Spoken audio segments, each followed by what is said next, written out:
Hello everyone, welcome to G Centric. और पिछले lecture में आपने देखा कि किस तरीके से Faraday law of electromagnetic induction के ऊपर बेस्ड थ्योरी कैसे वर्क करती है, कैसे हमने दो वाइंडिंग, एक वाइंडिंग में सप्लाई दी और दूसरे वाइंडिंग में इंड्यूस ईएमएफ डेवलप करा दिया। अब आप में से बहुत सारे स्टूडेंट का क्वेश्चन होगा कि सर वाइंडिंग आपने पूरा हवा में खेल करवा दिया, फिर बीच में कोर लगा दिया, वहां तक कहानी समझ में आती है। हम तो बचपन से ट्रांसफार्मर, बचपन से मतलब कि हम हमारे कॉलेज में जो ट्रांसफार्मर पढ़ते आए हैं वो तो मास्टर साहब ने कोर लगाया था, दो वाइंडिंग उस पर सेटअप करा दी और बोला इधर से सप्लाई देंगे, पूरे वर्किंग समझा दिया हमें। वो आप कब समझाएंगे? वो जो प्रॉपर वर्किंग है वो हम आइडियल ट्रांसफार्मर से स्टार्ट करेंगे नेक्स्ट क्लास से। ठीक है, अभी तक पिछले लेक्चर में हम लोगों ने सिर्फ प्रिंसिपल देखा है कि किस तरीके से ट्रांसफार्मर एक वर्किंग जो उसकी जो वर्किंग प्रोसेस है वो देखी है। एक्चुअल जो ट्रांसफार्मर का जो पूरा कोर का सेटअप और उस पर वाइंडिंग वगैरह लगा के वो सब हम आगे देखेंगे। ठीक है, चलिए। तो पिछले लेक्चर में हमने कहाँ छोड़ा था? हमने छोड़ा था कि कोर, दो वाइंडिंग के बीच में हमने कोर अप्लाई किया था, हाई परमेबल कोर, जिसको हम हाईली फेरोमैग्नेटिक मटेरियल बोलते हैं। वो हमें क्या करेगा? ज्यादा से ज्यादा म्यूचुअल देगा और कम से कम लीकेज देगा। अब क्या लीकेज को 100% जीरो कर सकते हैं? क्या नहीं कर सकते हैं, क्योंकि मैग्नेटिक इंसुलेटर आज तक नहीं बने हैं। अगर मैग्नेटिक इंसुलेटर बन जाते तो हम मैग्नेटिक फील्ड को रोक देते, बट मैग्नेटिक इंसुलेटर नहीं है। हवा में इंसुलेशन, हवा है तो हवा मैग्नेटिक इंसुलेटर जैसा वर्क नहीं करती, इस वजह से कुछ तो लीकेज जाएगा ही जाएगा। बट हमने कोर लगा के बहुत हद तक हमारा जो लीकेज है वो बहुत मिनिमाइज कर लिया, लीकेज बहुत कम होगा। ठीक है, चलिए आते हैं।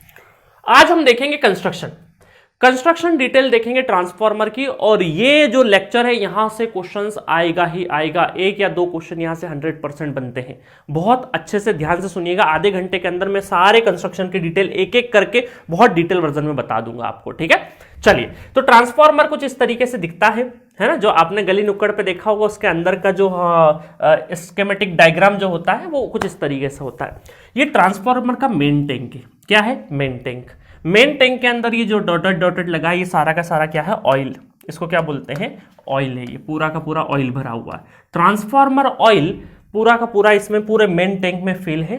ट्रांसफार्मर ऑयल के दो पर्पस होते हैं, एक तो कूलिंग प्रोवाइड करना, जैसे हमारी बाइक वगैरह में ऑयल क्यों डालते हैं? क्योंकि इंजन को ठंडा रखें, कूलिंग पर्पस। और दूसरा है कि ये जो दोनों वाइंडिंग है, इलेक्ट्रिकल कनेक्शन जो इसमें है, इन दोनों वाइंडिंग्स को, इनको आइसोलेटेड मतलब इंसुलेटेड रखें। ठीक है, सॉरी इंसुलेटेड नहीं, आइसोलेटेड रखे। ठीक है, तो यहां पर ये बोल सकते हैं कि इंसुलेशन प्रोवाइड करना एक तरीका, इन दोनों वाइंडिंग्स के बीच में इंसुलेशन प्रोवाइड करना, और दूसरा है cooling purpose.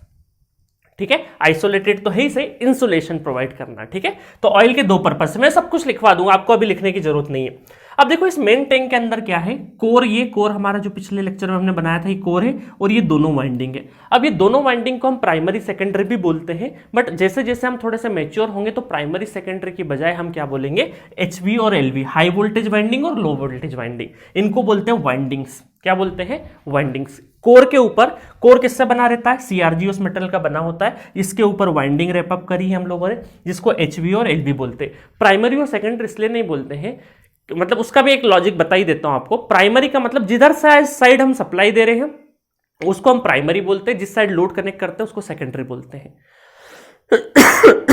Sorry. But transformer में क्या, सप्लाई आप किधर से भी दे सकते हो। मान लो इधर सप्लाई दोगे तो फिर वो प्राइमरी बन जाएगी और ये सेकेंडरी बन जाएगी। तो प्राइमरी और सेकेंडरी की लोकेशन फिक्स नहीं होती है, डिपेंड करती है सप्लाई किस साइड से दे रहे हो।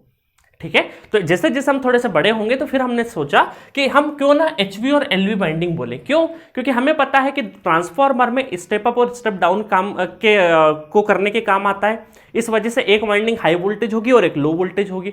तो हम ये बोल देंगे कि एक हाई वोल्टेज रहेगी, एक लो वोल्टेज, चाहे आप सप्लाई किधर से भी दो, वाइंडिंग हाई वोल्टेज और लो वोल्टेज जो नंबर ऑफ टर्न्स कम या ज्यादा रहेंगे वो तो फिक्स हो जाएगा एक बार। तो इसीलिए हम एचवी वाइंडिंग और एलवी वाइंडिंग से लगाते हैं। अब इन वाइंडिंग्स को जो इलेक्ट्रिकल कनेक्शन से हमें बाहर लेके जाना है, क्योंकि बाहर से ट्रांसमिशन लाइन आ रही है, ये ट्रांसमिशन लाइन आ रही होगी, ट्रांसमिशन लाइन आ रही होगी। इस ट्रांसमिशन लाइन पे अगर हमें कनेक्ट करना है तो ये जो मेन टैंक है, ये जो वायर है, इनको बाहर लेके आना पड़ेगा। तो बाहर लाएंगे हम with the help of bushings. ये क्या है? बुशिंग्स। आपने देखा होगा ब्राउन कलर की बुशिंग्स रहती, सिरामिक या पोर्सलिन की बनी हुई ट्रांसफार्मर के ऊपर। तो यहां पर जो बुशिंग के साइज बड़े होंगे, है ना, बुशिंग देखना, दो बुशिंग या तीन बुशिंग, सिंगल फेज ट्रांसफार्मर होगा तो दो बुशिंग्स आपको बड़ी दिखेगी और दो छोटी दिखेगी, है ना। तो इसका मतलब क्या है कि बुशिंग्स का मतलब एक हाई वोल्टेज वाली जो वाइंडिंग, जैसे हाई वोल्टेज यहां चली गया, एक ये इधर चले जाएगा, है ना, अभी मैंने इधर उधर बना दिया इस डायग्राम में, अदरवाइज तो पास पास में बना देते हैं, हटा दो, अभी ये कॉम्प्लेक्स हो जाएगा थोड़ा। अभी मैं बस ये सिंबल एक एक कर देता हूँ, एक वायर कनेक्ट कर देता हूँ, है ना, अदरवाइज ये दोनों होंगे।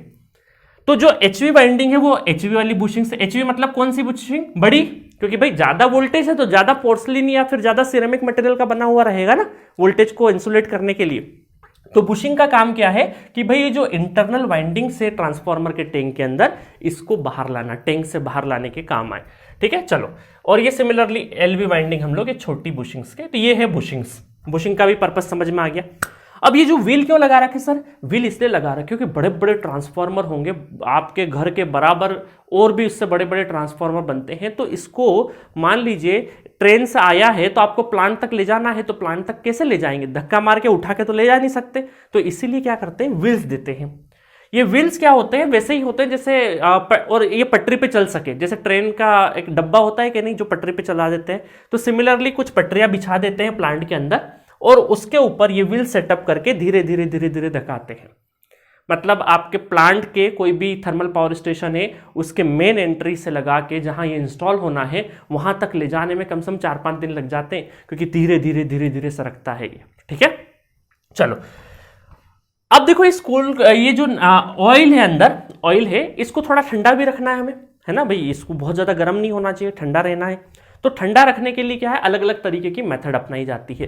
पहली है तो 2 तरीके की कूलिंग होती है, ऑयल को ठंडा करने की 2 तरीके की कूलिंग होती है, एक होती है नेचुरल कूलिंग और दूसरी फोर्स कूलिंग। नेचुरल कूलिंग क्या होती है, ये फिन्स है, इसको क्या बोलते हैं, कूलिंग ट्यूब्स बोलेंगे या फिन्स बोलेंगे, फिन्स, है ना, ट्रांसफार्मर के आपने आसपास ऐसी फिन्स देखी होगी, फिन्स इस तरीके से देखी होगी, आप चाहे तो गूगल से एक इमेज देख सकते हो, तो वो उनको क्या बोलते हैं, फिन्स बोलते हैं, फिन्स। अब फिन्स में क्या होगा कि हम क्या करते हैं कि मान लीजिए जैसे सपोज करो चाय है आपकी, चाय आपको जल्दी जल्दी पीना है तो एक प्याली होती है ना, वो चाय उस प्याली में जैसे ही डालोगे तो सरफेस एरिया बढ़ जाता है, सरफेस एरिया बढ़ जाता है तो ठंडा हो जाता है। कोई भी लिक्विड आप अगर उसको लिक्विड को फैला दोगे, उसका सरफेस एरिया बढ़ा दोगे तो ठंडा जल्दी हो जाता है ना। तो सिमिलरली हम क्या कर रहे हैं, ऑयल को ठंडा करना है तो इसको थोड़ा सा ज्यादा एरिया से घुमा दो। ज्यादा एरिया से घुमाने का मतलब है कि ये हम छोटी छोटी, यहां तो मैंने 2 ही बना रखी, 3 4 5 इस तरीके से फिन्स होती है। आप देखोगे अपने आसपास ट्रांसफार्मर तो उसके आसपास फिन्स होगी, उस फिन्स में क्या होगा, ऑयल रोटेट करवा देंगे। तो इसका मतलब क्या है कि नेचुरली क्या होगा, इस पे हवा लगेगी, नेचुरली इस पे हवा लगेगी, और यहां पर क्या होगा, ये बाहरी एटमॉस्फेयर से बार बार थोड़ा थोड़ा थोड़ा थोड़ा नेचुरली ठंडा होता रहेगा। बट अगर मान लो इससे भी काम नहीं बना तो क्या करेंगे, हम पंखे लगाएंगे, टेम्परेचर सेंसर लगाएंगे कि अगर पर्टिकुलर रेंज के ऊपर अगर टेम्परेचर हो गया तो पंखे ऑटोमेटिक एक्टिवेट हो जाएंगे और पंखे इसको हवा देंगे, जिससे कि क्या होगा, आपका ऑयल ठंडा होगा। पंखे अंदर नहीं लगाएंगे, बाहर की साइड लगे रहेंगे, ठीक है। तो जनरली आपके जो नुक्कड़ वगैरह पे ट्रांसफार्मर होते हैं उसमें जरूरत नहीं पड़ती है हमें, ये हम प्लांट के अंदर जो बड़े बड़े ट्रांसफार्मर होते हैं वहां पर फैंस की जरूरत पड़ती है। चलो, तो क्या क्या निपटा दिया, कोर हो गया, वाइंडिंग हो गया, ऑयल का बता दिया, फिन्स का पर्पस बता दिया कि भाई ये एक्स्ट्रा एरिया प्रोवाइड करता है ताकि ऑयल ठंडा रहे, ऑयल इसका बता दिया। अब देखो ये क्या है, एक्सपांशन वॉल, कि कभी ओवरफ्लोइंग और इस तरीके से बहुत ज्यादा ऑयल यहां पे हो गया और इसको निकालना हो हमें, तो यहां से हम लोग एक्सप्लोजन वेंट से यहां से निकाल सकते हैं, ठीक है। एक्सपांशन वॉल भी बोलते हैं इसको, बट इसका बहुत ज्यादा यूज नहीं है क्योंकि यहां पे हमारे पास एक कंजर्वेटर भी होता है। अब देखो यहां से फिर ऑयल, ये ऑयल का यहां से ये सब लॉक है, ये सब लॉकिंग है ना, तो यहां से ऑयल और ट्रेवल करेगा। ये आपका सपोज करो क्या होता है, ऑयल की प्रॉपर्टी क्या होती है भाई, ऑयल की प्रॉपर्टी होती है कभी विस्कस हो जाता है, मतलब बहुत गाढ़ा हो जाएगा, या कभी पतला हो जाएगा, है ना, गाढ़ा और पतला, इसको बोलते हैं विस्कस प्रॉपर्टी, है ना। विस्कस हो जाएगा मतलब गाढ़ा हो गया, लो विस्कस, है ना, हाई विस्कस, लो विस्कस। तो इसका मतलब क्या है कि ऑयल का मौसम के हिसाब से, वेदर के हिसाब से, टेम्परेचर के हिसाब से हमेशा कॉन्ट्रैक्शन और एक्सपांशन होता रहेगा।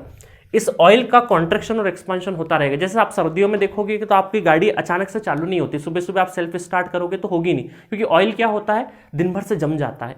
और ये ठंडियों के टाइम पे ज्यादा परेशानी होती है, क्योंकि ठंडियों के टाइम पे क्या, ऑयल कहीं ना कहीं क्या होता है, गाढ़ा हो जाता है, इस वजह से इंजन में बहुत फ्रिक्वेंट वो फ्लो नहीं कर सकता। गर्मी में प्रॉब्लम नहीं आएगी बाइक या 2 व्हीलर स्टार्ट करने में, ठंडियों के टाइम पे दिक्कत होती। क्यों? बिकॉज कि आपका जो इंजन ऑयल है वो विस्कस हो गया है, कॉन्ट्रैक्ट हो गया है वो, ठीक है। गर्मियों में क्या होता है, एक्सपांड होता है, टेम्परेचर बाहर का अच्छा है, तो आप 2-3 बार ट्राई करते हो, 4 बार ट्राई करते हो, फिर स्टार्ट हो जाती है। तो सिमिलरली क्या होगा इस मेन टैंक के अंदर, क्योंकि अगर इसमें एक एयर का बबल भी आ गया, एक भी एयर का बबल आ गया तो इसके परफॉर्मेंस पे बहुत ज्यादा असर पड़ता है। तो हमारी कोशिश है कि ये जो मेन टैंक है ये पूरी तरीके से 100% फुलफिल रहे। तो अब क्या करेंगे सर, अगर ये यहां पे कॉन्ट्रैक्ट हो गया ऑयल और मेन टैंक थोड़ा सा खाली हो गया, तो हम क्या करेंगे, हम ये कंजर्वेटर की हेल्प से क्या करेंगे, इसको भरेंगे। तो एक कंजर्वेटर क्या होता है, एक तरह का टैंक है, ऑयल टैंक, जो कि 60-70% भरा हुआ रहता है कि कभी भी मेन टैंक में अगर ऑयल कमी हुई तो कंजर्वेटर से ये क्या करेगा, ऑयल वापस भर देंगे हम। और यहां पर गर्मियों के टाइम पे टेम्परेचर ज्यादा हुआ तो जहां एक्सपांड होगा और जो ऑयल एक्स्ट्रा रहा, अगर एक्स्ट्रा ऑयल है तो वापस से हम कंजर्वेटर में फिल कर देंगे। तो कंजर्वेटर का पर्पस क्या है, सिंपली कि भाई इस मेन टैंक के अंदर ऑयल के लेवल को डिजायरेबल जो हमने लेवल सेट किया है उस पर बना रहे। मेन टैंक को हमेशा फुलफिल रखना है। किस केस में, जब एक्सपांशन या कॉन्ट्रैक्शन हो ऑयल का, तो उस केस में कंजर्वेटर क्या करेगा, मेन टैंक को फुलफिल रखेगा। उसके बाद इसके बीच में, मेन टैंक और कंजर्वेटर के बीच में आती है एक रिले, बकोल्स रिले। बकोल्स रिले क्यों, बकोल्स रिले हमें, रिले से पता चल रहा रिले क्या करता है, प्रोवाइड करता है हमें क्या करता है, प्रोटेक्शन प्रोवाइड करता है।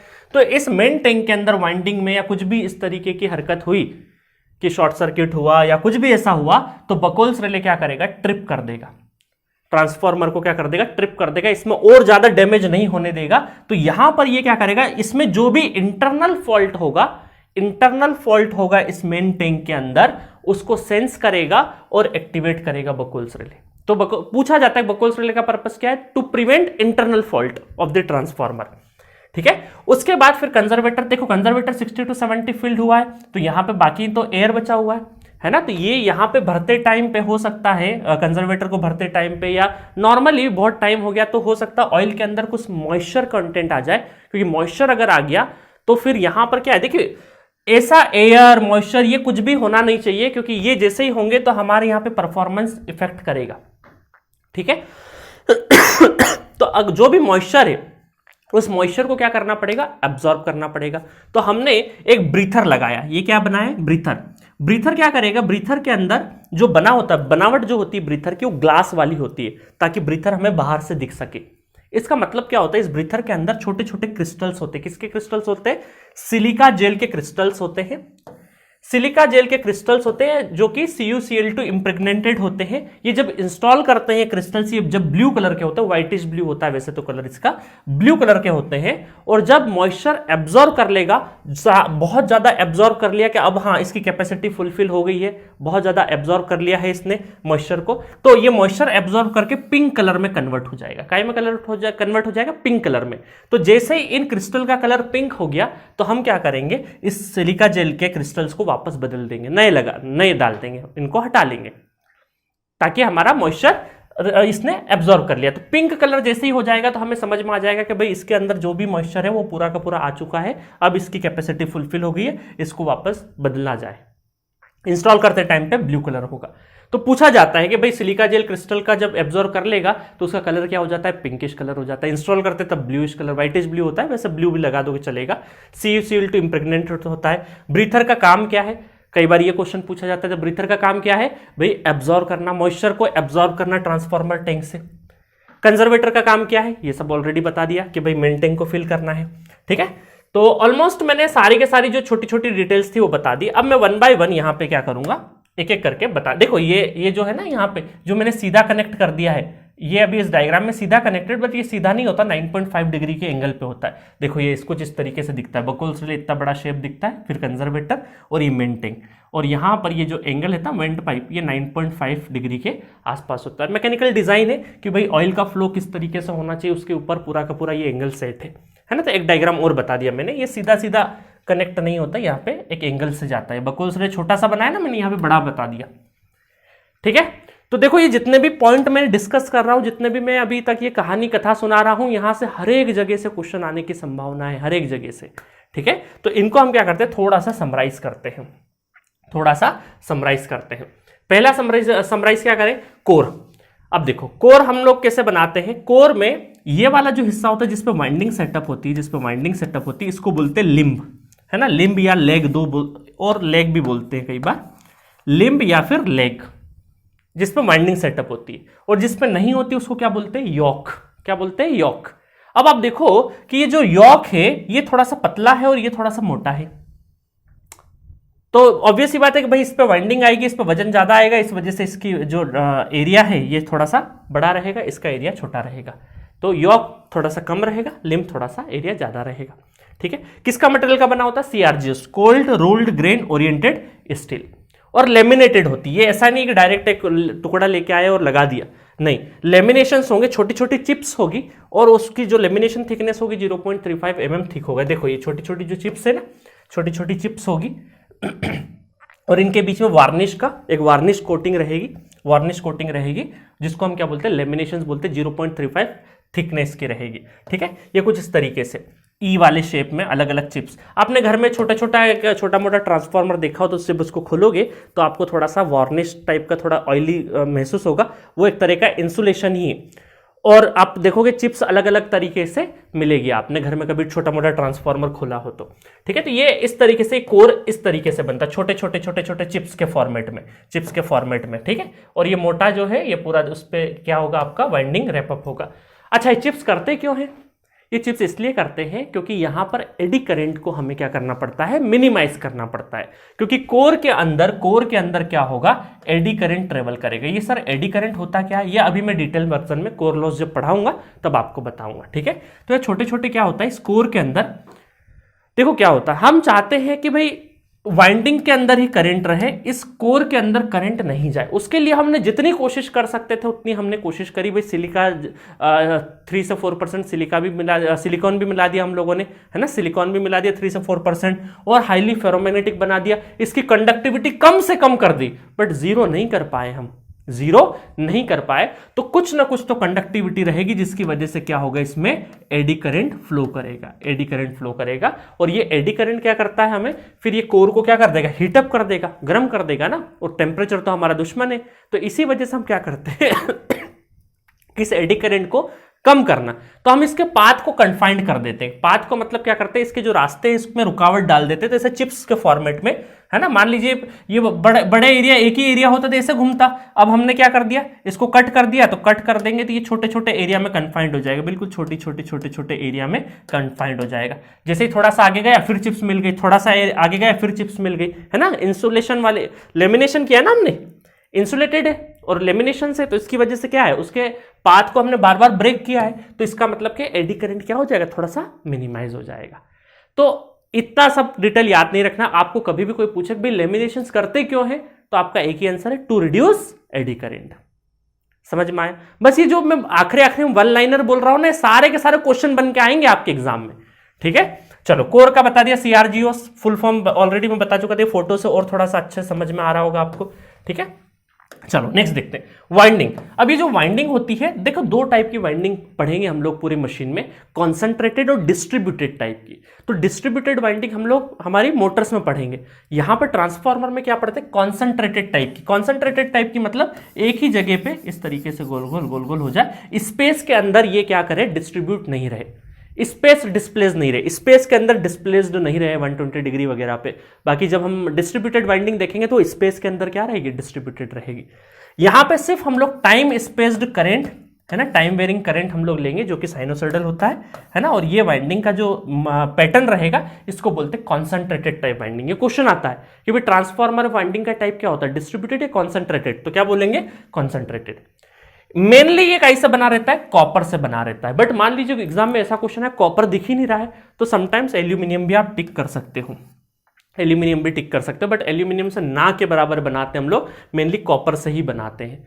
बट आप देखोगे आपके जो सीलिंग फैन वगैरह पुराने टाइम पे, थोड़े से कुछ सालों पहले क्या होता था ना कि एल्यूमिनियम, कॉपर की जगह एल्यूमिनियम लगता था। कॉपर थोड़ा महंगा आता है, एल्यूमिनियम थोड़ा सा सस्ता आता है, तो एल्यूमिनियम की वाइंडिंग्स होती थी। आपके जो सीलिंग फैन होंगे बहुत पुराने रखे होंगे, तो कई बार उसमें एल्यूमिनियम की वाइंडिंग होती थी। तो अब हम लोग एल्यूमिनियम बहुत कम यूज करते हैं, बट फिर भी इसलिए लिखवा दिया को, कई बार कॉपर नहीं दिखा ऑप्शन में तो क्या करोगे? एल्यूमिनियम रखा तो फिर एल्यूमिनियम लेना पड़ेगा, है ना। टाइप क्या? एचवी एंड एलवी, एचवी और एलवी। और बट ऑब्वियस है कि भाई एक हाई वोल्टेज होगा, एक लो वोल्टेज होगा, इसमें टाइप वाली कोई बात ही नहीं है ना।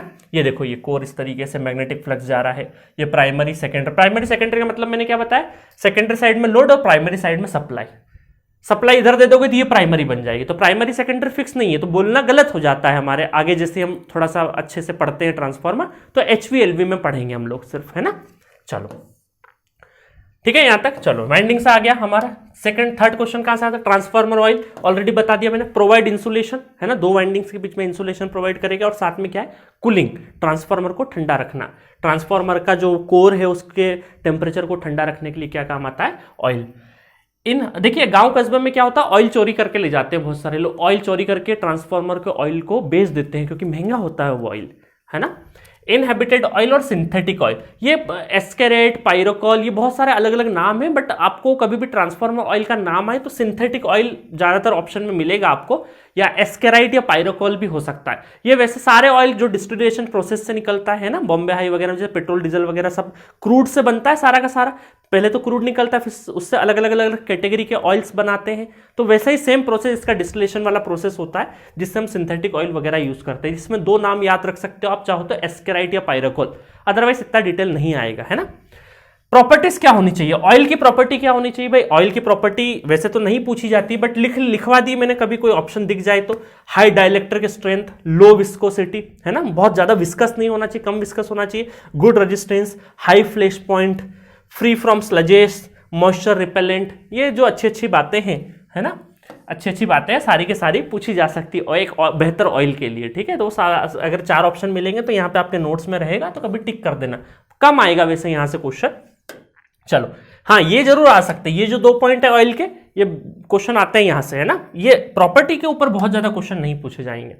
नेक्स्ट है आपका कंजर्वेटर, ऑलरेडी अपनी भाषा में लिख सकते हो। कंजर्वेटर का काम क्या है कि भाई जो मेन टैंक के अंदर एक्सपांशन या कॉन्ट्रैक्शन ऑयल का हो रहा है उसको क्या करना है, मेंटेन रखना है। ऑयल उसको क्या करना है, कॉन्ट्रैक्शन के टाइम पे ऑयल भर देना है, एक्सपांशन के टाइम पे ऑयल निकाल लेना है, ठीक है। कंजर्वेटर। ब्रीथर का क्या काम है भाई, जो आपके ऑयल के अंदर मॉइस्चर है उनको निकालना है ना, सिलिका जेल वगैरह रहता है। बकुल्स रिले का internal fault to prevent internal fault, transformer के जो अंदर के फॉल्ट है उसको प्रिवेंट करना। बुशिंग्स का क्या काम है भाई, इलेक्ट्रिकल कनेक्शन, जो मेन टैंक के जो वाइंडिंग्स के कनेक्शन उनको बाहर लेके आना, इलेक्ट्रिकल कनेक्शन प्रोवाइड करना बाहर की साइड में। फोर्स कूलिंग मैंने ऑलरेडी बता दिया कि कई बार क्या होता है, नेचुरल कूलिंग से फिन्स से काम नहीं होता है, नेचुरल कूलिंग से तो फैन लगाते हैं विथ टेम्परेचर सेंसर, है ना। आप में से कोई भी बहुत थर्मल पावर प्लांट विजिट करा होगा तो वहां देखे होंगे पंखे लगे रहते हैं, टेम्परेचर सेंसर लगा रहता है, ठीक है। चलिए, तो ये 8-10 पॉइंट थे जो कि बहुत काम के थे। नेक्स्ट देखिए, अब एक चीज और आती है कि भाई shape of the core material क्या होता है, तो जिसका आंसर क्या होता है, क्रूसीफॉर्म, है ना। मैं बताऊंगा क्रूसीफॉर्म तक कैसे पहुंचते, थोड़ा सा डिटेलिंग बता देता हूं। देखिए क्या होता है, शेप अगर देखना है तो अलग अलग शेप है, जैसे ये रेक्टेंगुलर या स्क्वायर शेप बोल सकते हैं, ये कुछ इस तरीके से देखो, ये टॉप व्यू मैंने बनाया है, ये सारा का सारा टॉप व्यू बनाया है, ये सर्कुलर। तो कोर अलग अलग शेप के बन सकते हैं, कभी सर्कुलर भी बन सकता है, कभी रेक्टेंगुलर भी बन सकता है। तो रेक्टेंगुलर और सर्कुलर में क्या दिक्कत है, दोनों में कुछ एडवांटेज और कुछ डिसएडवांटेज है। तो इसमें डिसएडवांटेज ये है कि इसका जो पेरीमीटर होता है एक सर्कल का, और इसका पेरीमीटर अगर हम कंपेयर करें तो इसका पेरीमीटर ज्यादा होता है, इसका पेरीमीटर कम होता है। और ये कंपैरिजन कब कर रहे हैं, जब वॉल्यूम ऑफ कोर मटेरियल, है ना, वॉल्यूम ऑफ कोर मटेरियल बराबर है, उस टाइम पे हम कंपेयर कर रहे हैं। तो पेरीमीटर ज्यादा होने की वजह से यहां पे वाइंडिंग्स ज्यादा लगेगी, मतलब आपका कॉपर जो है, कॉपर ज्यादा यूज होगा, कॉपर वाइंडिंग ज्यादा यूज होगी, यहां पे कम यूज होगी। तो एक एडवांटेज इसके साथ क्या डिसएडवांटेज हुआ कि भाई यहां पे क्या होगा, आपका कॉपर वाइंडिंग ज्यादा यूज होगी, यहां पे कम यूज होगी, क्योंकि पेरीमीटर इसका कम है, इसका ज्यादा है। अब अगर हम लोग क्या बात करें इंसुलेशन की, क्योंकि भाई हमें डायरेक्टली थोड़ी यूज करना है, इसमें हमें क्या करना है, देखो ये लेमिनेटिंग स्ट्रिप्स देना है ना, लेमिनेटिंग स्ट्रिप्स इंसुलेशन के लिए, ताकि एडी करंट हमारा कम से कम हो। तो देखो सर्कुलर में क्या हो रहा है, सर्कुलर में जब हम देखेंगे तो यहां पे एक ही साइज का जो लेमिनेटिंग स्ट्रिप है वो काम कर जा रहा है हमारा, एक ही साइज का। बट यहां पे देखो हर एक पॉइंट पे जो साइज है, स्ट्रिप का साइज वो बदल रहा है, स्ट्रिप का साइज बदल रहा है। तो यहां लेमिनेशन करना थोड़ा सा डिफिकल्ट हो जाएगा, क्योंकि यहां पे हर एक पॉइंट पे क्या होता है, लेमिनेटिंग स्ट्रिप्स का लेंथ बदल रहा है। तो लेमिनेशन करना इसको आसान है, इसको थोड़ा सा डिफिकल्ट है। तो दोनों के साथ एक डिसएडवांटेज, और उसमें अच्छा इसमें एक और डिसएडवांटेज क्या है, शार्प कॉर्नर की वजह से यहां पे क्या है, और थोड़ी सी दिक्कत आएगी, है ना। शार्प कॉर्नर की वजह से और भी हमें वाइंडिंग सेटअप करने में थोड़ी सी प्रॉब्लम आएगी। है ना, कोना वोना टूट सकता है। तो कुल मिला के क्या हुआ कि दोनों के कुछ एडवांटेज और कुछ डिसएडवांटेज थे, तो दोनों के हमने कुछ एडवांटेज और डिसएडवांटेज को, दोनों के जो एडवांटेज थे उनको लिया और इन दोनों के प्लस से एक चीज बनाई हमने जिसको बोलते हैं स्टेप्ड कोर। क्या बोलते हैं? स्टेप्ड कोर, जिसमें अलग अलग स्टेप्ड हो सकती है। जैसे है ना कि यहां पे हम लोगों ने क्या किया, एक सर्कुलर शेप लिया और इसके बीच में छोटे छोटे इन दोनों का मिक्सिंग किया, कुछ रेक्टेंगुलर लिया और उनके बीच में क्या कर दिया, लेमिनेशंस कर दिया, उनके बीच में क्या कर दिया, लेमिनेशंस कर दिया। ये जो हमारा कोर मटेरियल है वो 4 mm का होता है और लेमिनेशंस जो होती है थिकनेस 0.4 mm का रहता है लेमिनेशंस। लेमिनेशन अगेन मैं बता रहा हूं क्या के लिए यूज करते हैं, टू प्रिवेंट एडी करंट। अच्छा, इसमें स्टेप्ड का मतलब क्या है, देखो ये चढ़ाव है ना, फर्स्ट सेकेंड है ना, 1 2, ये आपका 2 स्टेप्ड, ये 2 स्टेप्ड हो गया, 1 और 2, ये 1 2 और 3 स्टेप्ड। ये जो मैंने बनाया वो 3 स्टेप्ड कोर बनाया, एक हटा दोगे तो 2 स्टेप्ड कोर होगा। और 2 स्टेप्ड कोर को हम क्या बोलते हैं, क्रूसीफॉर्म बोलते हैं, क्रूसीफॉर्म।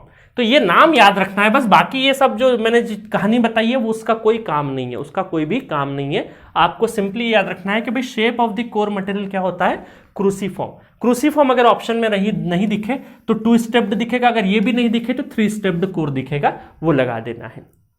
ठीक है, उसके एडवांटेज डिसएडवांटेज, गेट वालों को बहुत डिटेल में जाना है, आपको यहाँ पे डिटेल, और उनको भी जरूरत नहीं है डिटेलिंग की, वहां से भी क्वेश्चन नहीं आता है ना। तो आपको यूजी लेवल पे कहीं किसी भी एग्जाम में बहुत ज्यादा ऐसी डिटेलिंग नहीं आएगी इसमें। सिंपल ये ध्यान रखना कि भाई हम क्रूसीफॉर्म पे गए क्यों, क्रूसीफॉर्म पे इसलिए गए क्योंकि हमें जो कॉपर यूज हो रहा था वाइंडिंग में, जो कॉपर यूज हो रहा था उसको कम करना, मतलब वॉल्यूम ऑफ कॉपर को हमें क्या करना है, वॉल्यूम ऑफ कॉपर को कम करना है, डिक्रीज करना है। क्रूसीफॉर्म के साथ एडवांटेज है कि वॉल्यूम ऑफ कॉपर हमें कम लग रहा है, क्योंकि यहां पे वॉल्यूम ऑफ कॉपर हमें ज्यादा लग रहा था। यहां पे फिर लेमिनेशंस की दिक्कत है। सर्कुलर पे क्यों नहीं गए, क्योंकि लेमिनेशंस हमारी स्ट्रिप जो थी अनइक्वल साइज की थी, तो हमारे लिए डिफिकल्ट हो रहा था। तो हमने दोनों के एडवांटेज लिए और क्रूसीफॉर्म बना दिया। अब क्रूसीफॉर्म में देखो ये कुछ इस शेप का होता है, तो इसका एरिया A1, इसका A2, इसका A3, तो ये भी तो A2 रहा और ये भी A3 रहा, बराबर।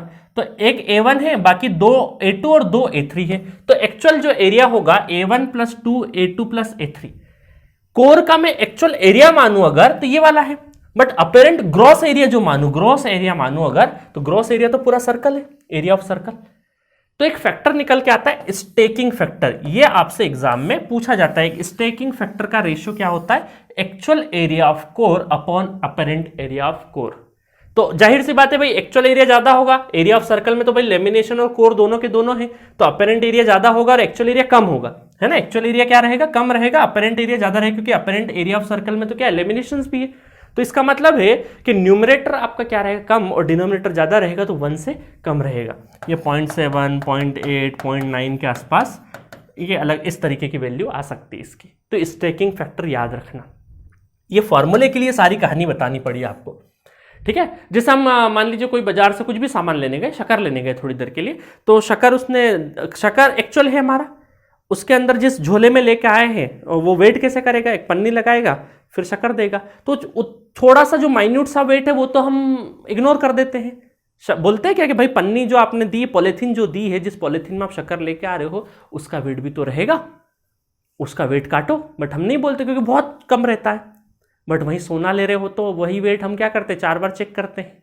तो सिमिलरली क्या है कि शक्कर एक अपेरेंट एरिया है और एक्चुअल एरिया है शक्कर, और अपेरेंट एरिया में जो शक्कर के साथ साथ जो पॉलिथीन आई है हमारी वो भी शामिल है ना, तो वो ग्रॉस एरिया बोलते हैं उसको, ठीक है। चलो तो ये असल में क्या है हमारा shape of the core material. तो आपको इन शॉर्ट कुछ भी याद नहीं रखना, सिर्फ याद रखना है कोर का शेप क्या होता है, क्रूसीफॉर्म। क्रूसीफॉर्म ऑप्शन में नहीं आए तो क्या याद रखना है, 2 स्टेप्ड कोर, 2 स्टेप नहीं आए तो 3 स्टेप्ड, ध्यान रखना है। क्यों यूज करते हैं भाई, वॉल्यूम ऑफ कॉपर हमें कम से कम मिले। और कभी क्वेश्चन आए तो हम क्या करते हैं कि भाई लेमिनेशंस हमारे लिए क्या रहे, आसान रहे, है ना। स्टेकिंग फैक्टर है तो एक्चुअल एरिया अपन अपेरेंट एरिया बता दिया है। मैंने डायरेक्ट फॉर्मूला रटवाता था, समझ नहीं आता, थोड़ा सा आपको आइडिया दे दिया मैंने यहाँ से, तो अच्छा रहेगा। स्टेकिंग फैक्टर क्या, ग्रेटर देन लेस देन क्या होता है, बोलते हैं लेस देन 1, ठीक है। समझ आ गया पूरा का पूरा। तो ये रहा shape of the core material. Next देखते हैं, नेक्स्ट देखो ये मैंने बताया रेक्टेंगुलर टाइप का, फिर स्क्वायर टाइप का, फिर ये क्रूसीफॉर्म, 2 स्टेप्ड है ना, 1 स्टेप और 2 स्टेप क्रूसीफॉर्म, और ये 3 स्टेप्ड, तो 3 स्टेप्ड क्रूसीफॉर्म। क्रूसीफॉर्म एक तरीका शेप है, बट 2 स्टेप्ड को ही पॉपुलरली हम क्रूसीफॉर्म बोलते हैं, अदरवाइज बाकी तो बहुत सारी स्टेप्स वाले कोर बन सकते हैं। ठीक है, तो लार्ज ट्रांसफार्मर में कुछ इस तरीके से हम लोग लगाते हैं, ये स्मॉल ट्रांसफार्मर में काम आते हैं और ये लार्ज ट्रांसफार्मर में स्क्वायर क्रूसीफॉर्म वाले शेप यूज होते हैं। ठीक है, चलो एक लास्ट पॉइंट, कोर टाइप और शेल टाइप कैसे होते हैं, क्या होते हैं ना। कोर टाइप हम लोग देखो लार्ज ट्रांसफार्मर कोर टाइप के बनाते हैं, स्मॉल ट्रांसफार्मर शेल टाइप के बनाते हैं। तो कोर टाइप और शेल टाइप में वाइंडिंग का पैटर्न देखो, ये कोर है तो वाइंडिंग, अब आप देखो वाइंडिंग के, देखो ये वाइंडिंग डायरेक्टली तो हम रैप अप नहीं कर देंगे, यहां पे हम क्या लगाएंगे, ये देखो इंसुलेशन देना पड़ेगा, हमें इंसुलेशन देना पड़ेगा। डायरेक्टली सीआरजीएस मटेरियल पे वाइंडिंग रैप अप नहीं कर देते हैं, पहले हम यहां पे एक लेमिनेशंस देंगे, है ना, इसको इंसुलेशन प्रोवाइड करेंगे, इंसुलेशन प्रोवाइड करेंगे और उसके बाद फिर हम वाइंडिंग रैप अप करेंगे। तो इंसुलेशन क्या है, अगर इंसुलेशन इंसुलेशन प्रोवाइड करेंगे, इंसुलेशन मतलब समझ रहे हो ना क्या बोल रहा हूं मैं, जैसे आपने घर में वायर देखा होगा कि नहीं, अंदर कॉपर रहता है और ऊपर जो रबड़ रहता है ना, वो क्या रहता है, एक तरह का इंसुलेशन है। कागज हो गया, कुछ भी एक इंसुलेटिंग मटेरियल, जिससे इंसुलेशन मतलब क्या है, जिससे करंट पास नहीं करे, जिसको करंट भेद नहीं पाए, उसको इंसुलेशन बोलते हैं। अभी इतना याद रखूं, बाकी जब मैं पावर सिस्टम में इंसुलेटर पढ़ाऊंगा तब डिटेल में देखेंगे।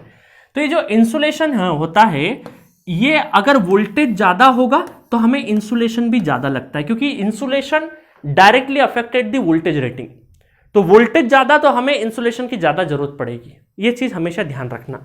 तो इसका मतलब क्या है कि अगर हमें यहां पे इंसुलेशन, और देखो क्या करना पड़ेगा कि भाई कोर के पास में हमें अगर वाइंडिंग सेटअप करनी है, तो वाइंडिंग और कोर के बीच में हमें क्या करना पड़ेगा, इंसुलेशन देना पड़ेगा। इंसुलेशन हमें उसका इंसुलेशन का जो अमाउंट है वो कम यूज करना है। दैट मीन्स कि हमें अगर लो वोल्टेज वाली वाइंडिंग अगर हम उसके पास में रखेंगे, जितना कोर के पास में लो वोल्टेज वाली वाइंडिंग रखेंगे, उतना हमारा इंसुलेशन का अमाउंट कम यूज होगा। तो हमने बड़ी स्मार्टली क्या किया कि जो कोर के नजदीक है वहां पर आधी एलवी और आधी एलवी वहां पे डाल दी, और उसके बगल में फिर इंसुलेशन प्रोवाइड किया और आधी एचवी फिर डाल दी हमने। तो हमें क्या करना पड़ा कि अगर एचवी को मैं इसके कोर के पास में रखता, हाई वोल्टेज को पास में रखता, तो हमें इंसुलेशन का अमाउंट यहां पे ज्यादा जरूरत पड़ती ना, तो वो हमने कॉस्टिंग बचा ली। अब आप सोच रहे हो कि सर क्या चिंदी चोरी कर रहे, छोटा चीज बचा रहे। भाई हमें, अगर हम किसी ट्रांसफार्मर को बनाते टाइम पे अगर हमने 10-20 हजार रुपए भी बचा लिए, तो कितना ट्रांसफार्मर का प्रोडक्शन होना है, तो हम लाखों करोड़ों बचा सकते हैं। तो इसीलिए डिजाइनिंग के टाइम पे छोटी छोटी चीज भी बहुत इंपॉर्टेंट है ना। तो यहां पर अमाउंट ऑफ इंसुलेशन हमारा, तो देखो कई बार क्वेश्चन ऐसा आता है कोर टाइप में, आपके कोर के पास वाली वाइंडिंग एचवी रहेगी या एलवी रहेगी, तो आप क्या बोलेंगे, एलवी रहेगी। उसका रीजन क्या है कि भाई इंसुलेशन की रिक्वायरमेंट क्या रहेगी, कम रहेगी, कम इंसुलेशन में काम हो जाएगा। ठीक है, वही चीज शेल टाइप के साथ क्या करेंगे, तो शेल टाइप में देखो एलवी वाइंडिंग कहां पे, कोर के नजदीक कहां है, देखो ये शेल टाइप का होता है। शेल टाइप में देखो मैं एक चीज बता देता हूं, थोड़ा सा आपको आइडिया बता देता हूं, ये शेल टाइप का है। शेल टाइप में देखो ये लिंब है ना, 1 2 3, 3 लिंब, और देखो यहां पे कोर टाइप में क्या है, 2 लिंब है, 2 लिंब 1 और लिंब 2। तो कोर टाइप में 2 लिंब होता है और शेल टाइप में 3 लिंब होता है, ये भी क्वेश्चन आ जाता है कई बार। ठीक है, अब देखो यहां पर जो नजदीक वाली वाइंडिंग होगी, तो वो ये वाली वाइंडिंग जो नजदीक वाली रहेगी, एक तो ये रही, एक ये रही, जो कोर से बिल्कुल टच कर रही है। 2 हिस्सों में सबसे ज्यादा जो कॉन्टेक्ट आ रहा है वो इन 4 पोजीशन पे आ रहा है। तो हमने क्या किया, इन 4 पोजीशन पे देखो एलवी लगा दिया, आधा एलवी यहां पे, आधा एलवी यहां पे, यहां पर भी आधा एलवी, हाफ एलवी यहां पे और हाफ एलवी यहां पे, हाफ एलवी। तो जहां ज्यादा एरिया कनेक्टेड है हमारा कोर से, वहां पर हम क्या करेंगे, हाफ एलवी लगाएंगे। शेल टाइप में क्या होता है, ये जो सेंट्रल लिंब है, बीच वाली जो लिंब है, इसके ऊपर ही वाइंडिंग रैपअप होती है, इसके ऊपर ही क्या होती है, वाइंडिंग रैपअप होती है। कोर टाइप में इन दोनों पे वाइंडिंग रैपअप होती है, ठीक है। अब देखना यहां पे तो यहां पे हमने क्या किया, कोर के नजदीक आधी एलवी, फिर HV LV HV LV HV और एलवी, फिर एलवी आधी और आधी इधर, तो HV LV HV LV HV LV, इस तरीके से सेटअप चलेगा। अब आप में से बहुत सारे लोग कंफ्यूज हो रहे होंगे कि सर आपने तो क्या है, नॉर्मली हम ट्रांसफार्मर इससे पढ़ते हैं कि ये 2 लिम्ब लगाया और यहाँ पे ये हमारी एचवी और ये यहाँ पे एलवी। तो अब आप तो क्या कर रहे हैं सर कि आधी एलवी इधर भी कर दे रहे, आधी एचवी इधर, आधी एलवी आधी एचवी। तो यहां तो हमारे दिमाग में बिल्कुल क्लियर फंडा था कि एचवी इधर, एलवी इधर, प्राइमरी इधर, सेकेंडरी इधर। एक्चुअल में ट्रांसफार्मर ऐसे डिजाइन नहीं होता, ये तो सिर्फ हम पढ़ने के टाइम पे ये वाला मॉडल बनाएंगे बार बार। आगे भी मैं यही बनाऊंगा डायग्राम, ये डायग्राम नहीं बनाऊंगा, बट एक्चुअल में क्या होता है कि डिजाइन करते टाइम पे, ट्रांसफार्मर का डिजाइन करते टाइम पे ये थोड़ी लिखा है कि भाई कोर पे कहीं पर भी आप रैपअप कर सकते हो। भाई मैटर तो ये करेगा आपने कनेक्शन किसको दिया है। तो हम एक्चुअल जो ट्रांसफार्मर बनाते हैं वो क्या करते हैं, दोनों साइड में पहले एलवी एलवी लगा देंगे, दोनों साइड में हम एलवी एलवी लगा देंगे, फिर उसके बाद इंसुलेशन चढ़ाएंगे, फिर एचवी चलाएंगे, फिर इंसुलेशन लगाएंगे, फिर एलवी एचवी, जितनी भी हमें डिमांड हो। और जब हम कनेक्शन करते टाइम पे जो इलेक्ट्रिकल कनेक्शन करते टाइम पे फिर हम उसको क्या करेंगे, एलवी एलवी को जोड़ देंगे और एचवी एचवी को जोड़ के एक कनेक्शन निकाल के फिर बुशिंग्स पे जाएंगे, समझे, फिर बुशिंग पे जाएंगे।